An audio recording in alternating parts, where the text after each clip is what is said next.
안녕하세요. 이번 시간에는 코딩 교육 학생들이 힘들어하는 포인트에 대해서 얘기해 보도록 하겠습니다. 코딩은 생각보다 어렵다라는 생각을 많이 안 하고 오세요. 처음부터 내가 열심히 하면 잘 되겠지 이런 생각을 하는데, 그건 자기 삶을 되돌아볼 필요가 있지. 내가 열심히 했을 때 무언가 잘 됐던 경험이 있을까? 이런 생각을 해볼 필요가 있죠. 근데 보통은 무언가가 잘 되는 경우는 내 인생을 갈아 넣었을 때 잘 되는 경우가 많아요. 그래서 보면 어디서 좀 한따까리 한다는 개발자들, 어디서 한따까리 한다는 어떤 분야들 막론하고 엄청 개고생을 안 한 케이스가 거의 없죠. 근데 그 생각을 한번 해봐야 되거든요. 여러분들이 얼마나 개고생을 했나. 그런 코딩 교육 공부할 때도 개고생을 해야 돼요. 근데 그 개고생이 당연하지 않다라고 생각하는 거지. 당연하지 않은 사람들이 있을 수 있죠. 타고난 사람들. 타고난 사람들이 있을 수 있겠는데, 문제는 본인이 그런 사람일 거라고 어떻게 확신을 하죠? 그건 불가능하지 않아요? 애초에 학교 다닐 때부터 전교 1등을 했다든지 아니면은 뭐 게임을 했는데 졸라 잘했다든지 아니면 내가 뭔가를 했을 때 어디 갔을 때 남들이랑 경쟁했을 때 잘 안 지는 성격이라든지 뭐 그런 어떤 근거 없는 이상한 자신감을 가진 사람들이 그냥 용기를 가지고 그냥 오는 경우 되게 많아요. 근데 물론 이제 그런 사람들도 여기 와가지고 정신 차리고 진짜 열심히 해가지고 잘 되는 경우가 있기는 해요. 그런데 마인드가 중요하다고 생각하는 거죠. 처음 올 때부터 나는 좀 되게 좀 연약하고 잘 못하는 사람이다 이런 생각을 하고 오히려 겸손하게 오는 게 훨씬 잘 될 확률이 높다라는 거죠. 그러니까 여기가 불쌍한 사람들 직업 나눠주기 위해서 있는 곳이 아니에요. 왜 나라에서 국비 지원을 해가면서까지 왜 개발자를 양성을 하는가 이런 생각을 해보면 그만큼 사람들이 많이 필요하기도 하고 그만큼 기업들에서 많이 부족하다. 그리고 이게 기술이라는 게 다른 분야랑 다르게 그냥 적당히 어느 정도 배우면 먹고 사는 직업이 아니에요, 이쪽이. 그 깊이가 한없이 깊습니다. 근데 그거를 잘 모르는 사람들이나 그런 사람들은 그냥 너무너무 쉽게 기술을 정의하고 코딩을 정의하고 막 하는데, 그런 초보자들이 정의하는 기술과 이거를 이미 막 많이 뭐 고연봉자이기도 하고 돈을 많이 벌어보기도 했고 뭐 월급을 많이 받아보기도 했고 그러면서 현실에서 지금까지 한 30년 동안 계속 지켜보고 있는 저 같은 사람들은 이게 실제로 현업에서도 와, 저 사람은 진짜 천재구나 이런 사람들도 몇 명 봤거든요. 그런 사람들을 보다 보면 마치 게임 보는 것 같아요. 롤에서 챌린저 보듯이 챌린저나 그 이상의 계급 뭐 프로게이머들 이런 사람들 보는 것처럼 어나더 레벨이 꼭 있거든요. 물론 이제 우리는 스포츠가 아니니까 싸워서 이길 필요는 없지만 그래도 내가 어느 정도 레벨까지는 올라갈 필요가 있기는 하다고 생각은 해요. 근데 그렇게 될 거면 되게 처음에 시작할 때 확답하고 오는 건 되게 위험하죠. 초보자 마인드로 오는 게 되게 중요하지. 좀 겸손하게. 그리고 되게 어려울 거라는 생각을 하고 와야 됩니다. 그래야 그나마 잘 소화할 수 있죠. 생각보다 고통스러워요. 뇌에는 평소에 오지 않던 자극이 오기 때문에 되게 많이 힘들어요. 그래서 저는 이런 단점들을 열심히 이렇게 지적을 해주거든요. 뭐 이렇게 중간중간에 너는 이게 되게 부족한 것 같아. 뭐 예를 들면 설계를 하는데 어떤 뭐 기술적 방향에 대해서 검토하는데 순서가 되게 이상하다든지 어떤 걸 만들지도 기획을 안 했는데 그냥 기술부터 검토를 한다든지 뭐 이런 것도 되게 문제지만 기획이 명확하지 않은데 기술 선택을 하는 경우 되게 많이 보거든요. 근데 그런 거 되게 문제가 되거든요. 그런 것들부터 해서 그러니까 어떤 일을 진행할 때 어떻게 하는 게 가장 현실적이고 회사에 이익을 많이 가져다 주는 방식인가에 대해서 연습을 많이 하는데, 기술 검토도 마찬가지고 그렇게 하는데 되게 근거 없이 그냥 가져오는 친구들이 있어요. 그냥 리서치 하다 보면 검색하면 그냥 나오는 거 그냥 끌고 오는 거야. 이러면은 많이 혼나죠. 그럼 이 친구는 그게 단점인 거예요. 검토 능력이 되게 부족한 거. 저는 한 6가지 정도 능력으로 이제 그 사람의 능력을 보는데, 이제 개발자의 능력을 이렇게 정의를 내리는데, 보통 이제 이 검토 능력이 되게 중요하건 한데 대부분 이제 블로그로 대충 검색해서 오는 경우 되게 많다는 거죠. 그렇게 되면은 사실 연구를 한다든지 논문을 검토해가지고 이걸 기술적으로 어떻게 해석한 거를 다시 우리 기술로 코딩으로 다시 표현을 한다든지 이런 부분에서 장애가 생기고, 그렇게 되면은 그냥 레이어가 되게 낮은 개발자, 되게 낮은 계층의 개발자에서로밖에 살 수가 없죠. 그러니까 그렇게 되는 거를 이제 고치라고 하는데, 이제 이거에 대해서 협조해주는 졸업생과 그렇지 않은 졸업생들이 있어요. 협조를 잘 안 하는 졸업생들은 사실은 졸업 이후에 연봉이 상승폭이 되게 낮은 경우를 되게 많이 보고요. 어떤 뭐 야심도 있고, 또 제가 얘기할 때 이거를 되게 주의 깊게 듣고 열심히 한 친구들은 연봉 쭉쭉 올라가더라고요. 그래서 이 단점이라는 게 저랑 있을 때도 안 고쳐지면은 보통은 고집이 세가지고 못 고친다라고 보시면 돼요. 근데 그런 경우를 되게 많이 보면서 저는 이제 졸업생들한테 난 얘기했다. 나한테 나중에 원망하지 마. 이렇게 이 얘기를 한 수백 번 합니다. 거의 모든 수업 때 얘기를 해요. 네가 이번에 했는데 네가 안 고친 거야? 내 원망하지 마. 이렇게 하죠. 그래서 이렇게 묘한 기싸움이 있어요. 그 학생들도 무조건 선생님 말씀 잘 듣는 거 아니거든요. 그래서 나는 어쨌든 얘기했다. 난 더 이상 너한테 얘기하는 게 너무 힘들다. 이렇게 얘기하면서 그냥 어느 정도 뭐 포기 아닌 포기를 하지만 매일 얘기는 해줘. 이거 꼭 고쳐야 된다. 이렇게 얘기하는데 잔소리를 듣는 거죠, 나중에. 그런 경우는 잘 안 되더라고요. 나중에 차이 많이 나요. 그러니까 졸업하고 나서 저희 같은 경우는 2년이 딱 끊기는 친구도 있거든요. 그런 친구들은 빠이빠이 하는데, 졸업하고서도 계속 연락하는 친구들은 보면은 차이가 좀 있어. 그리고 그 친구들이랑 같이 일하는 사람들 보면은 그 졸업생들 중에도 차이가 좀 있죠. 근데 그 이유는 상향 평준화 시켜놨거든. 대부분의 친구들이 팀노바 있을 때는 그래도 꽤나 괜찮은 비슷한 실력을 보이는데, 그 이상으로 갔을 때는 확실히 그 이후에는 자기 스스로 자기 컨트롤 하는 거니까. 그래서 응용 3단계라고 해서 이제 회사 들어가서 자기가 게을러지는 거 싫은 친구들은 그 친구들이 요청을 해서 팀노바에서 코칭해주는 그런 게 있거든요. 한 10명 정도의 졸업생들이 같이 공부를 하고 있는데, 그 친구들 같은 경우도 이렇게 저희가 통계를 내보면 확실히 좀 응용 2단계 때부터 좋은 습관을 가지고 있던, 그 자기 습관을 잘 고치는 그런 성향의 친구들이 응용 3단계 때도 이제 잘하는 모습들을 많이 보여주고 있죠. 재밌어요, 그런 거 보면. 그런 친구들도 결과도 좋아요. 참 신기해. 그러니까 결과만 보고 이제 개발자 개꿀이라고 생각하고 왔다가 막상 해보니까 되게 힘든 거죠. 근데 당연히 아셔야 되는 게, 진입장벽이 낮은 시장은 너도 나도 할 수 있다는 것이고, 그런 것들은 예를 들면 뭐 편의점 알바 저 옛날에 해봤는데 이틀 만에 포스기 다 배우고 물류관리 다 배웠거든요. 그런 것처럼 이틀 만에 배울 수 있는 직업과, 아니면 진짜 팀노바처럼 2년이면은 되게 길다고 생각하시는데 사실은 긴 시간 절대 아니거든요. 특히나 이 어떤 그 평생 내가 전 세계 어딜 가든 내가 대우받을 수 있고, 내가 그래도 1인분 이상 하는 개발자가 된다는 게 이렇게 2년 교육이면 그렇게 긴 건 아니거든요. 근데 실제로 저희가 팀노바에서도 졸업생들 중에 해외로 가서 이제 언어가 되는 친구들이겠죠. 해외로 가가지고 두각을 나타내는 친구들도 되게 많거든요. 그런 친구들을 이렇게 보면서 그래, 확실히 좀 잘 가르쳤다 이런 생각을 해요. 팀노바 팀원들만 써보면은 되게 좋다는 분들도 꽤 계세요. 그래서 그런 기업들은 연락이 꾸준히 와서 저희가 소개도 하고, 졸업생들끼리도 서로 소개를 해서 저희가 모르는데도 같이 이직해서 나중에 보면 같이 일하고 있는 경우 되게 많거든요. 진입장벽이 높은 개발자가 돼야 돼요. 개발자가 다 똑같지가 않아요. 진짜 이런 피라미드가 있다니까. 요쪽 계급, 요쪽 계급, 요쪽 계급 있어요. 이렇게 보이지 않는 계급이 있어요, 개발자가. 회사에서는 이게 보여요. 누가 먹여 살리고 있는 이 회사, 이게 보여요. 개발자는 그게 되게 쉬워요, 그런 게. 그래서 회사에서 이 개발자 나가면 안 되면은 진짜 어마어마하게 잘해줍니다. 그런 특별 대우를 많이 받다 보면 이제 되게 내가 공부하기 잘했다 이런 생각이 들지. 근데 나르시시스트가 아니라면 내가 당연히 잘할 것이라는 생각을 하면 안 돼요. 당연히 못할 거라고 생각하는 게 오히려 현실적일 수 있지. 여러분들이 천재면 그냥 구글 리서치 해가지고 독학해도 그냥 잘해야 돼요. 그리고 롤에만 챌린저 있을 것 같다고 생각을 하는데 실제로 그렇지 않거든요. 이쪽은 진짜 미친놈들 많아요. 진짜 개똑똑한 사람들 많고 말도 안 되는 사람 많아요. 그런 사람들이 나대는 성향이 아니라서 그렇지 진짜 미친놈들 많아요.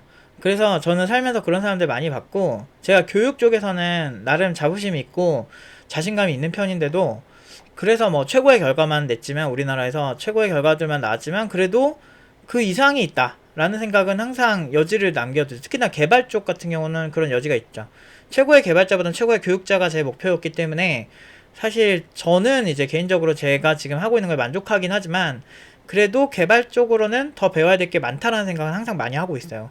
그러니까 해도 끝이 없어요. 30년을 했는데도 엄청난 재능충이 아닐 뿐더러, 그리고 제 직업이 교육자다 보니까 좀 사람에 대한 공부를 더 많이 해야 되니까 좀 거기에서 개발 공부만 할 수 없다는 한계점이 있지만, 개발이라는 게 정말 끊임없어야 돼요. 왜냐면 트렌드가 계속 바뀌기도 하고, 새로운 게 너무 많이 나오거든. 그래서 그런 어떤 좋은 습관? 이런 게 되게 중요하거든요. 근데 다 못 봐요. 확실한 건 다 못 봐요. 아무리 구글에 있는 천재 개발자라고 해도 다는 못 봐요. 왜냐면 기술이 다 세분화돼서 그때그때 검토하는 능력이 중요하거든요. 그래서 그때그때 내가 이거를 분석하고 파악하는 습관이 중요하다 이거지. 근데 이런 게 동물적으로 되는 사람들이 있긴 있죠. 그런 사람들이 좀 타고난 사람들이 있는데, 재능 얘기는 사실 못하는, 그냥 일반적으로 그냥 숙지해서 뭐 일반 뭐 플랫폼 개발하고 일반적인 회사 들어가서 개발하는 수준은 재능의 문제가 아니에요. 일반적으로 어느 정도는 다 해요. 누구나 할 수 있어요. 그냥 안 하는 거지. 대부분이 그냥 힘들고. 그러니까 헬스장 가도 누구나 근육질은 될 수 있잖아. 다만 미스터 올림피아에서 막 1등하고 이런 게 안 되는 거지. 대회 나가서 막 1등하고 이런 게 힘든 거지. 어느 정도까지 몸짱이다 소리 들을 거는 누구나 할 수 있어요. 근데 힘들잖아. 근육통 생기면 아프잖아. 그래서 안 하는 거잖아. 그런 똑같은 거예요. 그러니까 그냥 근육을 만든다. 개발자가 된다. 특히나 괜찮은 한국에서 일정 수준 이상의 좀 평온한 실력으로 인정받는 개발자가 된다. 이거는 사실 누구나 열심히 하면 될 수 있어요. 근데 이제 매일매일 친구들이랑 술 마셔야 되는데 운동 가야 되고, 안 마시고 운동 가고, 아침에 일어나서 헬스장 가고, 아니면은 막 주말에도 힘들지만 헬스장 가고, 이런 게 힘든 거지. 그러니까 그렇게 쌓아가는 거예요. 그리고 너무 단기간에 빠르게 하려고 하면 안 돼요. 부작용 생겨요. 여러분 천재 아니잖아요. 학교 다닐 때 전교 1등만 하지 않았잖아. 그것도 주입식 교육에서 그렇게 하는 건데, 심지어 이게 개발 쪽은 게임하는 거랑 비슷해요. 내가 실제로 처음에 게임할 때 어떻게 해요? 처음부터 무슨 말자 공격력 수치 뭐 마관템이 어떻게 가고 뭐 템트리 처음부터 그거부터 공부하면서 하나? 그냥 하잖아. 그냥 해보고 재미를 느끼면, 아 그러면 내가 이거를 발전하려면 어떻게 해야 되지? 그때 정보를 찾아보고 점점 더 이론적으로 공부를 하면서 게임에 더 몰입이 되잖아요. 그런 것처럼 처음에는 일단은 개발을 하는 거에 중점을 둬야 돼요. 그러니까 너무 이론적인 거를 보기보다는 처음에는 일단은 만들어 보고 잘 안 될 거야. 안 되는 이유가 뭔지, 그때 이론이나 이런 기반이 된, 얘가 이런 플랫폼이구나, 내가 이래서 이런 실수를 했구나, 그런 식으로 공부를 하는 게 현실적이거든. 근데 이거는 많이 해봐야 돼요. 대부분의 학생들이 잘못하고 있는 게 주입식으로 그냥 보기만 하면 공부가 된다고 생각을 해. 그거는 되게 웃긴 거야. 나는 나름대로 상고 나왔지만 고등학교 때 전교 1등밖에 안 한 입장에서는 그런 느낌이에요. 학교 다닐 때 아무리 상고고 공부 못하는 그 찐따들이 있는데라고 해도 학교에서 공부한 걸요, 집에 가서 복습을 해야 돼요. 안 그러면 기억이 안 남아요. 그게 진짜 공부예요. 복습이 진짜 공부라고. 내가 학교에서 아리까리하게 기억 남은 거 복습하면서 내가 뭘 몰랐는지 체크해놓고, 그 다음날 쉬는 시간 선생님 찾아가서, 선생님 저 이거 이해가 안 돼요. 이거 혹시 뭐 다음 수업 시간에 말씀해 주실 수 있나요? 또는 뭐 그때 선생님 시간 되시면 그때 듣는 거, 이런 게 진짜 공부라고요. 똑같아요. 그 게임할 때도 그렇잖아. 내가 일단은 게임하다 계속 내가 왜 지는지를 분석을 해. 그리고 내가 얘한테 좋은 아이템을 내가 안 들었구나. 또는 내가 손이 되게 컨트롤 잘 못하는구나. 메타인지를 한 다음에 그 다음에 내가 컨트롤 연습을 좀 한다든지, 아니면은 내가 아이템 템트리를 바꾼다든지, 이렇게 했을 때 그만큼 느는 거거든요. 그 게임에 대해서. 내가 이렇게 있을 때 미니맵을 봤는데 어디서 어떤 캐릭터가 나오는지를 내가 잘 안 보는 성향인 거야. 그럼 내가 주변을 좀 더 신경을 써야 되겠다. 이런 습관을 들이는 게 제 핵심이거든요. 근데 그런 지적을 했을 때 방어 기제가 툭툭 튀어나온 친구들도 잘 안 늘죠. 그리고 이제 되게 힘들어해요. 한국에서는 이런 피드백을 주는 교육 자체가 익숙하지 않은 거죠. 다들 처음에는 되게 나 열심히 들어서 잘 돼야지 이런 마인드로 오지만, 이제 한두 번 지적을 당하면 거기에 되게 힘들어하는 친구들이 많아요. 그래서 팀노바의 교육 방식이 너무 이렇게 좀 선진 교육, 그러니까 핀란드라든지 또는 이제 유럽식 교육에서 많이 영감을 받기도 하고, 토론식 교육이나 하브르타, 유대인이나 하브르타 이런 데서 영감을 많이 받다 보니까 좀 한계가 있는 거죠. 그리고 제가 좀 힘든 게, 이제 한국인들의 선동 및 감성 기반 정서가 교육 쪽에도 많이 이렇게 부합이 되는 것 같아요. 그래서 교육 보면 중국의 소분홍을 보면은 거의 막, 한국은 수박 먹는 사람이 없어서 수박 먹는 사람이 엄청 부자래요. 그래서 명품 매장에 수박 들고 가면 그 명품 매장에 사람들이 뻑이 간다면서, 그 중국의 550만 틱토커부터 해서 중국에 되게 많은 틱토커들이 그런 걸로 선동을 많이 해요. 한국 사람들은 진짜 수박 하나 못 먹어서 되게 불쌍한 것처럼 묘사를 하죠. 그러니까 현실을 잘 몰라. 알고 보면은 한국에 있는 중국인들이 봤을 때는 사실은 한국 사람들은 그렇게 수박을 못 먹지 않는다는 걸 잘 알고 있거든요. 그런 사람들이 아무리 얘기해도 그런 되게 유명한 사람들이 그 사람들이 좋아할 만한 얘기를 하는 거죠.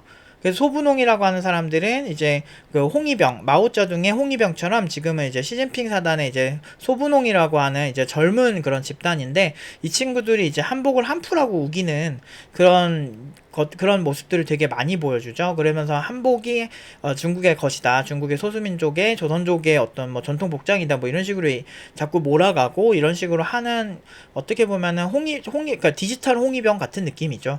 근데 그런 선동이 먹히니까 550만 명의 팔로워가 있는 것처럼 한국도 사실 개발 쪽에도 그런 게 되게 많아요.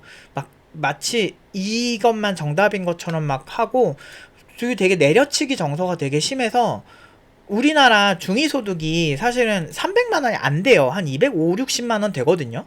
중위소득이라고 하면 전체 어떤 가장 중간 정도에 있는 그 소득을 가진 사람의 평균치를 얘기하는데, 그러니까 월 소득을 얘기하는데, 근데 300만 원, 300중 그러면 300만 원 이상 버는 것도 대단한 건데, 그런 거에 대해서 되게 내려치게 하는 사람들 되게 많잖아요. 그런 것처럼 개발 쪽도 온라인만 보면은 네카라쿠베 당토 아니면 다 쓰레기야.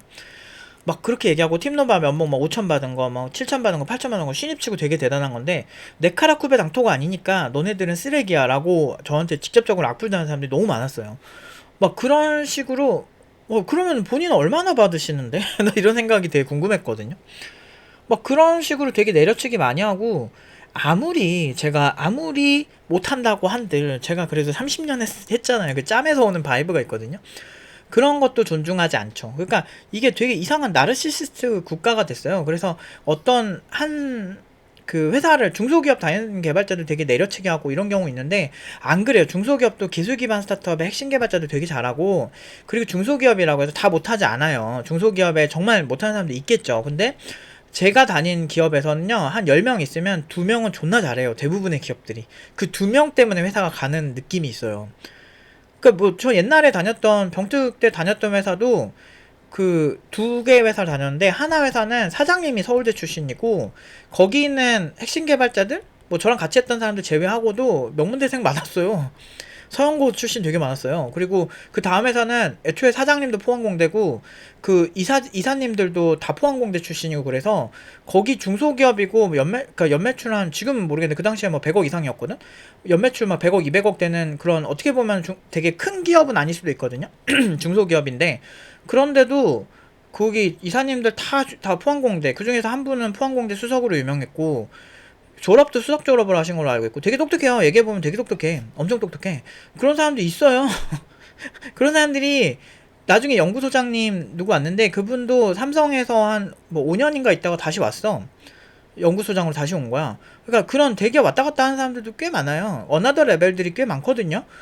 되게 똑똑한 사람들 많고, 일반적인 그런 공부도 되게 잘했던 사람들 되게 많고, 그런 중소기업에 안 다녀본 사람들이 이상한 그 조소기업, 조초소 막 이런 이상한 다큐멘터리 같은 거, 그런 거 보면서, 유튜브 컨텐츠 이런 거 보면서 너무나 획일화된 정서를 믿는다는 거지. 마치 한국 사람들은 수박을 못 먹어서 되게 불쌍한 사람처럼 묘사하는 거를 믿고, 우리를 동정하는, 월 90%, 95%가 90만 원도 못 버는 중국이란 나라에서 우리를 오히려 동정하는, 사실 우리는 평균 중위소득이 250만 원이 넘는데 훨씬 더 돈을 잘 버는 나라를 동정하는, 이런 되게 넌센스가 되게 많다는 거죠. 그래서 이런 선동이 쉬워요.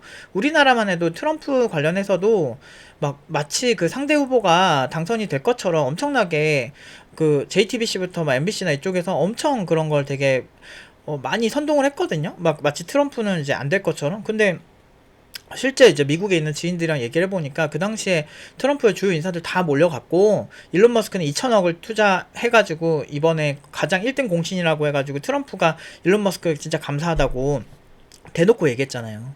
근데 뭐 이거는 이제 논의 얘기인데, 아마 빅테크에 이제 피바람이 불 것 같다는 생각이 든 게, 트럼프 당선 안 됐을 때, 그러니까 당선 아니고 바이든 당선됐을 때 트럼프를 SNS에 언급하면은 저 같은 경우도 영상이 안 올라갔어요. 안 올라가기도 하고 되게 공격적이었거든요. 특히나 이제 뭐 메타부터 좀 구글 쪽이 그랬는데 아마 피바람이 엄청 불 것 같아요. 이번에 원래 트위터도 되게 반 트럼프 정서였는데 트럼프가 SNS 계정을 다 정지시켜버렸잖아요. 그 트위터까지. 근데 이번에 일론 머스크가 인수를 하면서 엄청 지원을 많이 해서 일론 머스크 쪽 제외하고는 아마 빅테크의 나머지는 피바람이 불 겁니다. 저는 그 느낌이 괜히 들어요. 왜냐면 그래가지고 트럼프가 빡쳐가지고 우리만의 그걸 만든다, 우리만의 SNS를 만든다 그래가지고 나온 게 이 트루스 라고 하는 거죠. 트루스 소셜이라 그래서 뭐 이런 식으로 트위터랑 비슷한 거를 만들었죠. 그래서 이거 갖고 어떤 무슨 뭐 만든다 그랬지? 막 이렇게 생태계 해가지고 여러 가지 그 롤모델을 그 당시에 트럼프가 이제 그 떨어지고 난 다음에 1년 뒤에 이렇게 이런 거 만들었었죠. 근데 이게 막 뭐 뜨진 않았어. 미위였나? 미위라고 하는 그것도 있었고 막 아무튼 이런 게 있었어요. 그래서 이런 생태계 얘기를 하는데 아무튼 이번에 대통령이 다시 돼가지고 피바람이 불 거라고 생각이 듭니다. 아무튼 이제 뭐 사실 IMF 때도 그렇고 저는 IMF 때는 좀 어렸었는데 그 여러 가지 이제 닷컴 버블이 꺼지고 리먼 브라더스 사태 터지고 뭐 이런 거를 많이 보면서 제가 느끼는 게 사실 잘하는 개발자들은 그냥 단단해요. 그래서 우리가 이 일 때문에 힘들어야지 그 외적인 걸로는 힘들지 말자 이거죠. 그리고 개발도 제가 항상 얘기하지만 예전에 뭐 알고리즘에 집착하고 문제풀이에 집착하고 이런 사람들 많은데 그런 거 집착하지 마시고 개발자의 본분은 건축가는 건축으로 보여줘야 되는데 건축은 내가 막 땅에다 막 지을 순 없잖아. 근데 개발은 내가 다 만들어보고 부셔보기도 하고 다 할 수 있잖아요. 그래서 오히려 건축가보다 더 실력을 혼자 자기만의 방구석에서 늘기에는 훨씬 좋다고 생각하거든요. 그래서 이런 거를 좀 많이 해보시는 거를 많이 추천을 드려요. 그리고 많이 만들어보고 그러면서 의문을 많이 가져야지. 제가 아까 말한 다양한 감각들을 좀 여러분들 진단을 해서 많이 좋게 만드셨으면 좋겠어요. 오늘은 여기까지 하도록 하겠습니다.